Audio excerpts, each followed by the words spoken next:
I love doing this. I'd be lying to you guys if I didn't say I didn't love doing this. I left a job that I truly loved to do this, right? Because I shouldn't be admitting this, but saving children, right? That was great, but saving you guys is better.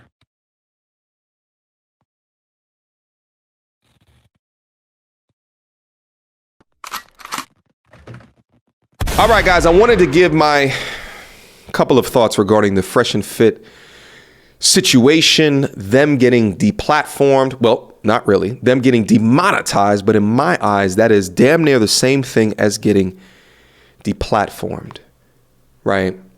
When you get deplatformed or demonetized, that's essentially YouTube saying, go F yourself.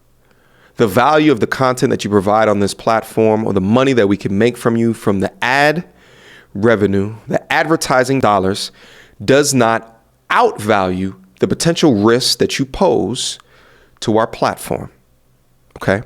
When I take a look at this situation and knowing how I've tried to conduct myself over the past 4 to 5 years, and also in understanding being a content creator, and also an understanding that my previous past or history within corporate America, and understanding YouTube's side of the coin as well, is why I think that I've been getting so many comments to talk about this. So talk about it, I will. So I also wanted to go through some specific questions that I have from the audience as well that I thought were good, that illuminate a lot of my thought behind what has happened to them. First, I want to start off by saying this as a commentator. I think that free speech is one of the most amazing things that we have within our society. The ability to talk about things that are near and dear to our hearts, to the extent of being able to disseminate this information across large audiences to influence them to be bigger, better, faster versions of themselves. I think that with platforms such as YouTube, which have increased the plausibility of not needing a Hollywood contract, not needing a news anchor, not needing any of these mainstream things to communicate your message, is one of the greatest information advances within the 21st century today.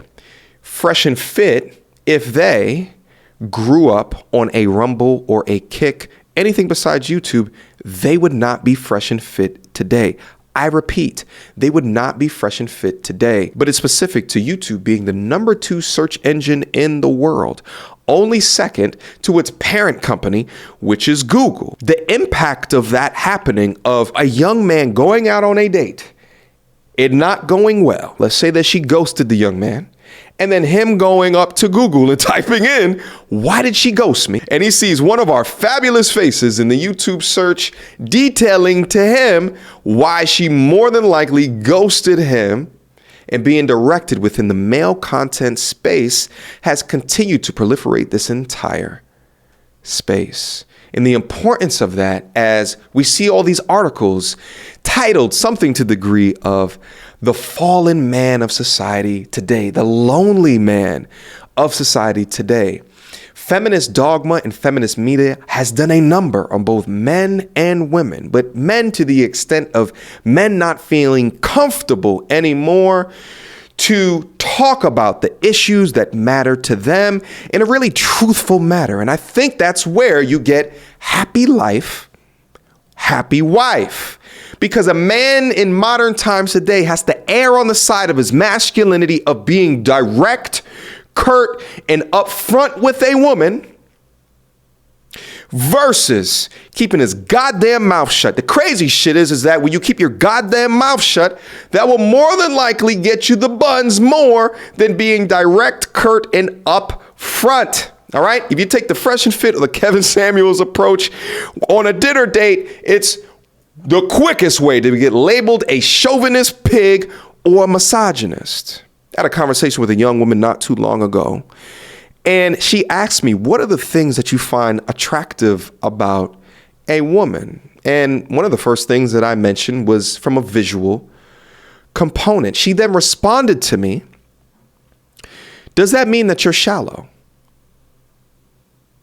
Excuse me? Does that mean if I'm shallow?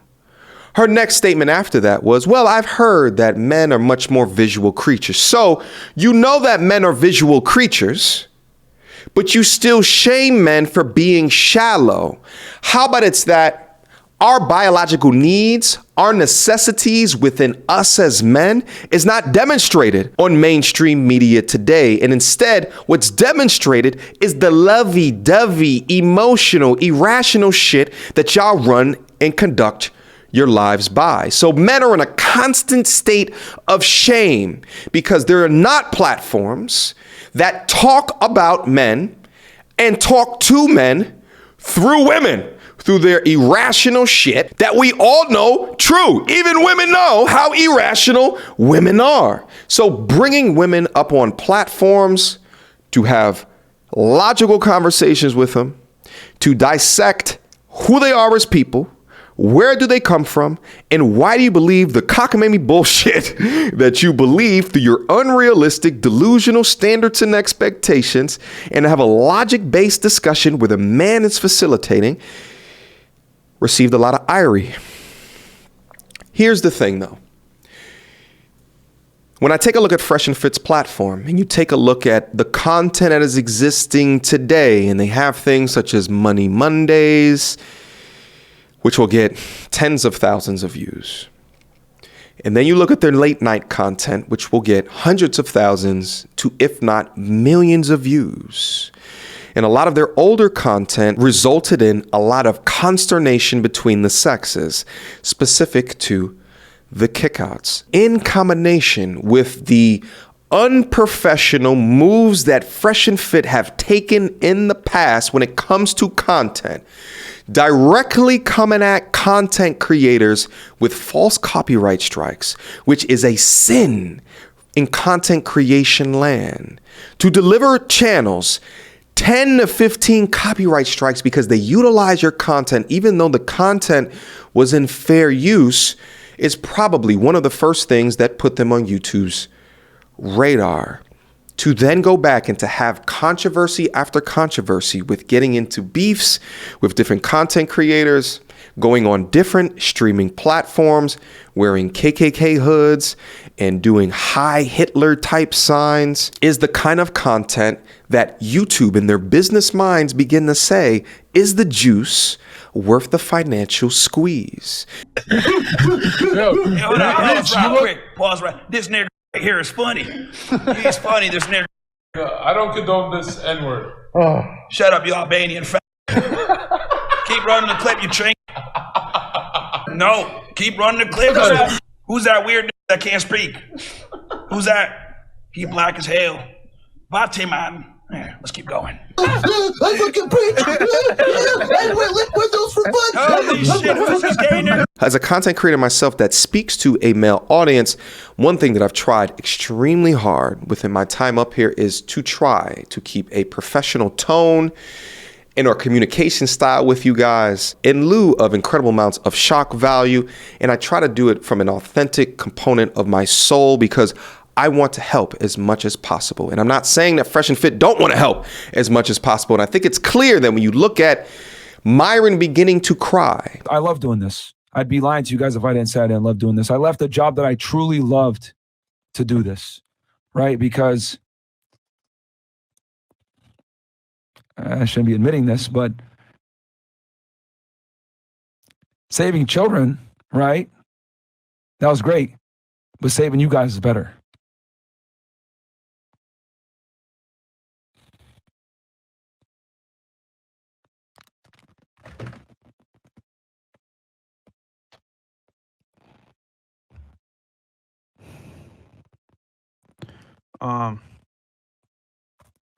Yeah, man, this is tough, bro, because we put our lives into this, you know? We didn't miss a day, honestly. It's tough. And then he also talks about the magnitude and the amount of men that have contacted him regarding changing their lives, to not committing S against themselves. It's real, because I get those exact same messages as well, to meeting young men in reality and dapping them up and having them look you in the eye and say, thank you. Thank you for your content. because your content, I now have a place where I feel heard.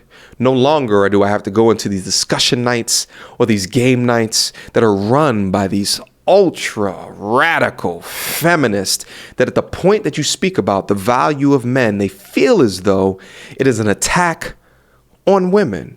When you say things like, men built most of the things that you interact with in this world, feminists take that to be as a sign of war, irrespective of the truth within that. But I know I'm going off on tangents right here, but what I'm trying to say is that while the Fresh and Fit stream, it seemed as though they chalked up their demonetization to talking to men, I think that it is more so chalked up to the unprofessional things that they have done time and time again, which have completely and utterly toed the line. They have platformed people that have been banned on the same platform. Platforming Sneeko is a risk. In YouTube's mind, it's a bullet mark. Platforming Nick Fuentes is a risk. For YouTube, it's another bullet point. Putting on a KKK hood, and the list goes on. Hey, what you got? You want me to say it? Yes. Is anyone going to hit me if I say it? No. 2 hours. Come on, Nick. What you got? All right.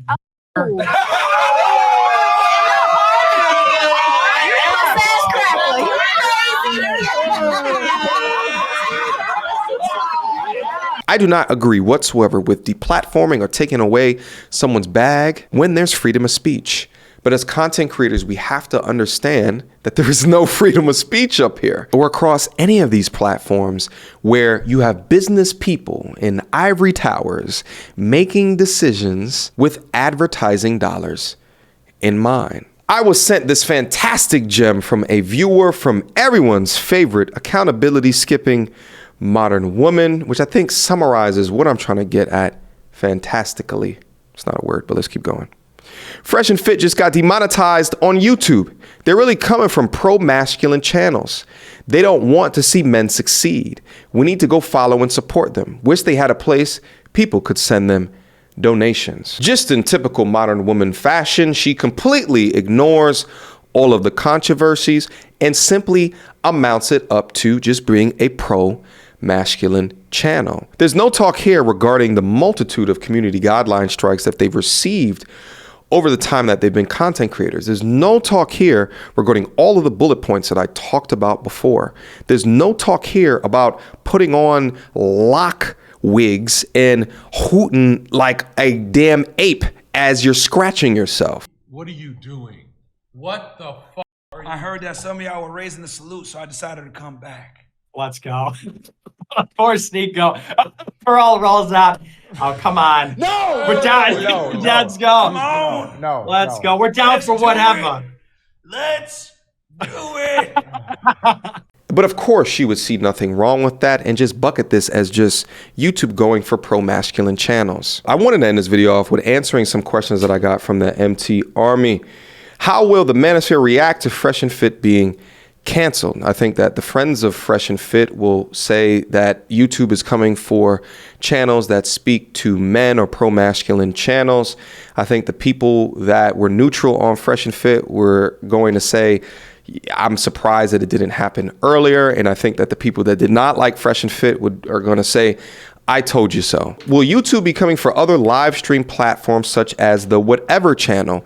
And I don't think so. I think that the degree of professionalism that you see from the creators over at the Whatever network is not one of which causes ire for marketers wanting to spend advertising dollars on YouTube. And by the way, all you commenters that like to substitute themselves as dictionary when you watch my videos, I know that I'm saying ire incorrect. I'm doing it on purpose. Okay. If Fresh and Fit cares so much about saving men more than saving children, which is a quote from that original video, will they make it about charity rather than making money? I thought this was a very interesting question. The fact is that Fresh and Fit at their highest were making hundreds of thousands of dollars per month, without a doubt.